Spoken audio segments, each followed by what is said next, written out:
Electricity అంటే ఏంటి? అప్సరస అన్నమాట. అదేంటి సార్ ఎలక్ట్రిసిటీ అంటే అప్సరస అంటారు?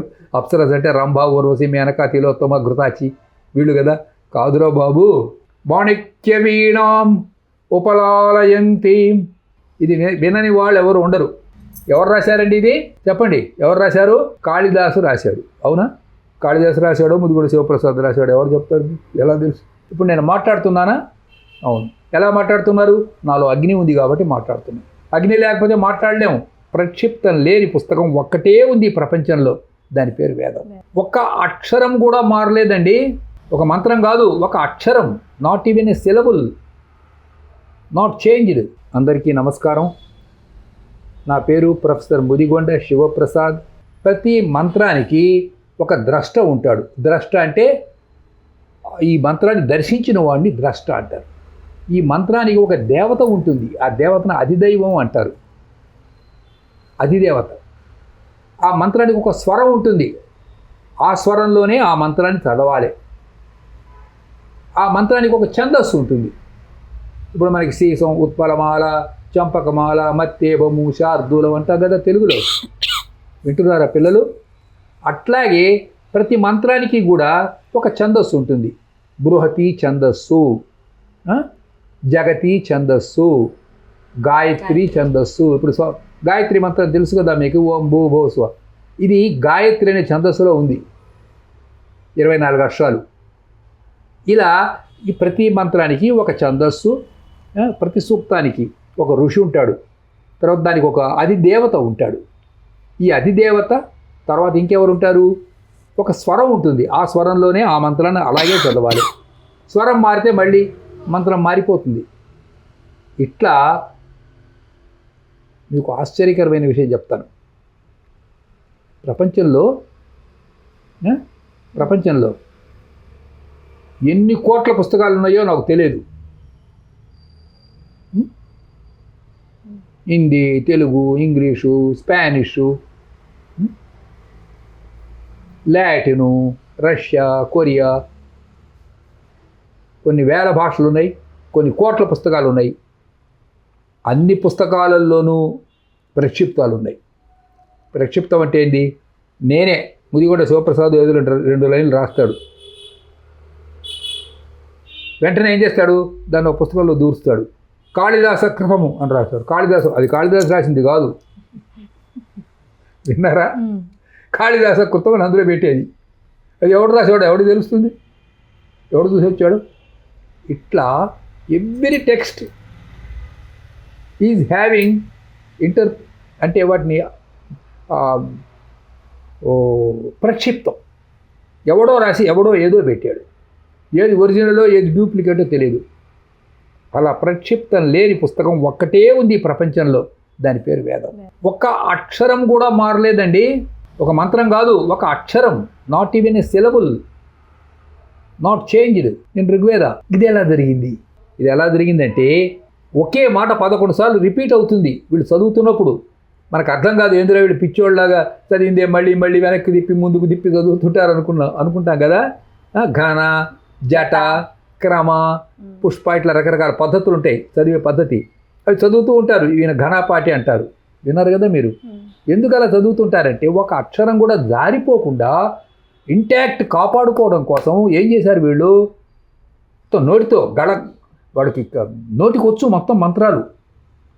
ఇట్లా ఒక తండ్రి నుంచి కొడుకు నుంచి మళ్ళీ మనవడు, ఇలా ఇన్ని వేల సంవత్సరాలుగాను వేదాన్ని కాపాడుకుంటూ వచ్చారు.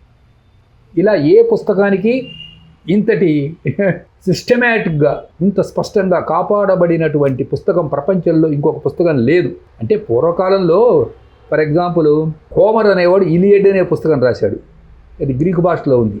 మీరు విన్నారు కదా పేరు, హెలెన్ ఆఫ్ ట్రాయ్ స్టోరీ. అది కూడా ఆ రోజుల్లో రాజులు కొందరికి నోటికి నేర్పారు. వాడు చదువుతూ పోతాడు, బుర్రకథ చెప్పినట్టు చదువుకుంటూ పోతాడు. తర్వాత చేత్తో రాయటం జరిగింది. కానీ ఏది ఒరిజినలో ఏది డూప్లికేటో ప్రపంచంలో ఉన్న మిగతా సాహిత్యాలలో ఎక్కడా కూడా మనం చెప్పలేము. ఇంక్లూడింగ్ నేను మిమ్మల్ని ఒక ప్రశ్న వేస్తాను. మాణిక్య వీణాం ఉపలాలయంతి మదాలస మంజుల వాగ్విలాస.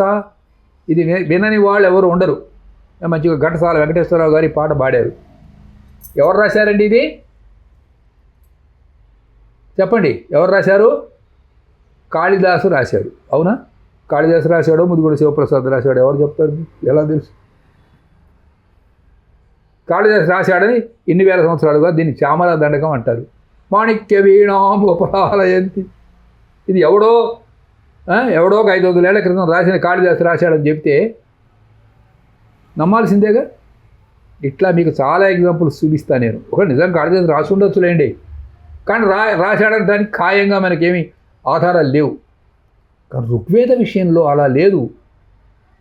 ఏ మంత్రం ఎవరు రాశాడో స్పష్టంగా ఇవాల్టి వరకు ఒక అక్షరం కూడా మారకుండా మన దగ్గరకు వచ్చింది. ఇంత గొప్ప పుస్తకం ప్రపంచంలో మరొకటి లేదు. ఇంత గొప్ప పుస్తకం మాత్రమే కాదండి, this is the first work in human history. అగ్నిమీళే పురోహితం యజ్ఞస్య దేవం ఋత్విజం హోతారం రత్నధాతమం. ఇది ప్రపంచంలోని మొట్టమొదటి మంత్రం. అగ్నిం ఈళే పురోహితం, నేను అగ్నిని ఆరాధించుచున్నాను. పురోహితం అంటే పురము అంటే మా ఊరు. హితం, ఈ ఊరుకు మంచి మేలు చేస్తాను నేను. పురోహితులు అని వస్తారు చూడండి, వీళ్ళు ఈ సత్యనారాయణ వ్రతం అవి చేయిస్తారు. వాళ్ళు ఏం చేస్తారు? ఊరుకు మేలు చేస్తారు. పురోహితం ఇంతేనా దీని అర్థం? పురం అంటే శరీరం అండి. ఈ శరీరంకు హితము చేస్తారు. ఈ శరీరానికి పురం అని ఇంకో పేరు ఉంది. అవునా? ఈ పురమునికి ఎవరు హితము చేస్తున్నారు? ఈ అగ్ని హితము చేస్తున్నది. ఎట్లా చేస్తున్నది? ఇప్పుడు నేను మాట్లాడుతున్నానా? అవును. ఎలా మాట్లాడుతున్నారు? నాలో అగ్ని ఉంది కాబట్టి మాట్లాడుతున్నాను. అగ్ని లేకపోతే మాట్లాడలేము, అగ్ని లేకపోతే చూడలేము. Fire is there in different forms. Different forms అంటే ఏంటండి? ఇప్పుడు ఎలక్ట్రిసిటీ ఉంది, ఫ్రిడ్జ్కి పెడితే మీకు చల్లటి ఐస్ ముద్ద వస్తుంది. అదే అవతల ఇక హీటర్కి వెళ్తే వేడి నీళ్ళు వస్తాయి. ఒకే ఎలక్ట్రిసిటీ ఒకచోటేమో వేడి నీళ్ళని ఇస్తున్నది, ఒకచోటేమో ఐస్ ముద్దని ఇస్తున్నది. అలా ఈ అగ్ని అనేక రూపాలలో ఉంటుందండి. అగ్ని ఉదాహరణకి నా దీన్ని థర్మో టెంపరేచర్ అంటారు. థర్మో టెంపరేచర్ అంటే 98.4. అవునా? 98.4 ఉండాలి. 97 ఉందనుకోండి, అమ్మో లో టెంపరేచర్ అంటాడు డాక్టర్. 99 దాటిందనుకోండి హై టెంపరేచర్, వెంటనే ఒక ట్యాబ్లెట్ వేసి పడుకోబెడతారు. నా శరీరం, మీ శరీరం, ఇదిగో చూస్తున్న వాళ్ళ శరీరం, రికార్డ్ చేస్తున్న వాళ్ళు 98.4 ఎలా ఉన్నది? వండర్ కదా. కాబట్టి ఈ అగ్ని ఇలా కాపాడబడుతూ ఉంటుంది. అగ్నిం ఈళే పురోహితం. ఇంకా ఎలక్ట్రిసిటీ అంటే ఏంటి? అప్సరస అన్నమాట. అదేంటి సార్ ఎలక్ట్రిసిటీ అంటే అప్సరస అంటారు? అప్సరస అంటే రంభ, ఊర్వశి, మేనక, తిలోత్తమ, ఘృతాచి వీళ్ళు కదా. కాదురా బాబు. అప్ అంటే నీళ్లు, అప్ అంటే వాటర్. సా రస, దానిలో అండర్గ్రౌండ్గా ప్రవహించేటటువంటిది ఏదైతే ఉన్నదో దాన్ని వేదంలో అప్ స రస అన్నారు. అంటే హైడ్రో ఎలక్ట్రికల్ పవర్ అని అర్థం అప్సరస అంటే. విన్నారా? హైడ్రో ఎలక్ట్రికల్ పవర్ని వేదంలో అప్సరస అన్నారు. మన సినిమాల్లోకి వచ్చేసరికల్లా రంభ, ఊర్వశి, మేనక డ్యాన్స్ చేసుకుంటూ వస్తారు. అది పౌరాణిక మతం. అర్థమైంది కదా? పురాణాలలో అవి మానవ రూపం ఎత్తి పాత్రలాగా ఉంటాయి, కానీ వేదాలలో అలా ఉండవు. వేదంలో ఘృతాచి అనే ఒక మాట ఉందండి. ఘృతాచి, ఘృతం అంటే ఏమిటి? GHEE. అవునా? ఘృతాచి. కాబట్టి ఇక్కడ నెయ్యి అని అర్థం తీసుకోకూడదు. ఘృతాచి అంబ్రోషియో అంటారు ఇంగ్లీష్లో కాదు, అది గ్రీక్లో. అంబ్రోషియా ఈజ్ అ గ్రీక్ వర్డ్. అంబ్రోషియా అంటే ఏమంటారు? అమృతం అన్నమాట. అమృతానికి ఘృతాచి అని పేరు పెట్టాడు. అవునా? మహత్తరమైన ఆనందానికి ఘృతాచి. కానీ పురాణాలలో ఘృతాచి అంటే ఒక డాన్సర్ పేరు, ఒక అప్సరస పేరు. ఒక ఎగ్జాంపుల్ చెప్తున్నాను మీకు. ఇట్లా చాలా ఎగ్జాంపుల్స్ ఉన్నాయి. అగ్నిమి ఈళే పురోహితం యజ్ఞస్య దేవం ఋత్విజం. దివ్ అంటే ప్రకాశించు అని అర్థం. దివ్ మీన్స్ లైట్. ఎక్కడున్నారు ఈ దేవతలు? ఇదిగో పృథ్వీ, జల, వాయు, ఆకాశ, తేజస్సులు, వీళ్ళందరూ దేవతలే. వాళ్ళని మనం ఆరాధించాలి. వాళ్ళని కలుషితం చేయకూడదు. అసలు ఈ రోగాలన్నీ ఎందుకు వస్తున్నాయండి? వాటిని కలుషితం చేయబట్టి కదండి. అవునా? మనం వాటర్, పొల్యూటెడ్ వాటరు. మూసి అంటే ఏంటి? మనం ఇక్కడ హైదరాబాద్లో మూసి అనే నది ఉంది. ఏమిటది మూసి అంటే? ముక్కు మూసి అని అర్థం. అంటే అక్కడికి పోతే ముక్కు పూసుకొని పోవాలా, అంత ఆ నది వాసన వస్తుంటుంది, దుర్వాసన. పూర్వం ఇట్లా లేదు, గంగా యమున లాగా ఉండేది ఈ మూసీ నది 100 years బ్యాక్. అవునా? ఇప్పుడు ఎవరో దాన్ని మళ్ళీ పునరుద్ధరిస్తాం, మంచి నదిగా మారుస్తాం అంటున్నారు. మంచిదే, సంతోషం. కాబట్టి మనం పొల్యూట్ చేసేస్తున్నాం, ఇంక్లూడింగ్ గ్యాంజెస్. పూర్వం సరస్వతి అని ఒక నది ఉండేదండి 10,000 సంవత్సరాల క్రితం. దాన్ని నాసా వాళ్ళు ఫోటోలు తీసి ఉంది నది అని వాళ్ళు చెప్పారు. ఈ సరస్వతి నది తీరంలోనే ఈ వేదాలవి పుట్టినాయి అని చెబుతూ ఉంటారు. అవునా? అగ్నిం ఈళే పురోహితం యజ్ఞస్య దేవం ఋత్విజం ఋత్విక్. ఋతువులు అంటే మనకు తెలుసు, కాలంలో మారిపోతూ ఉంటాయి. హేమంతం, శిశిరం, వసంతం. ఋత్ అంటే ఋతంభరత్వము, ఋతము అంటే ట్రూత్. TRUTH, truth.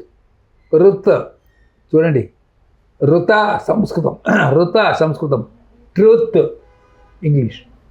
అంటే సంస్కృతం ఏమో అమ్మ, ఇంగ్లీష్ ఏమో మనమరాలు, చిన్న పాప అన్నమాట. ఇట్లా మీకు చాలా చెప్పొచ్చు. ఋత్విజం అంటే యజ్ఞం చేస్తూ ఉంటాడు. యజ్ఞం చేసేప్పుడు ఒక ఆయన బ్రహ్మాన్ని కూర్చొని ఉంటాడు, ఒక ఆయన ఉద్గాత అంటాడు, ఉద్గాత మంత్రాలు చదువుతూ ఉంటాడు. అప్పుడు ఈ ద్రవ్య యజ్ఞం జరుగుతుంది. ద్రవ్య యజ్ఞం అంటే ఒక యజ్ఞ కుండని నిర్మించి దానిలో అగ్నిని బాగా ప్రేరేపించేసి దానిలో ఒక కట్టెలు పెట్టి కొంచెం నెయ్యి వేస్తూ ఉంటారు. దీన్ని ద్రవ్యయజ్ఞం. పూర్వం ప్రతి ఇంట్లోనూ ద్రవ్యయజ్ఞం ఉండేది, ప్రతి ఇంట్లో.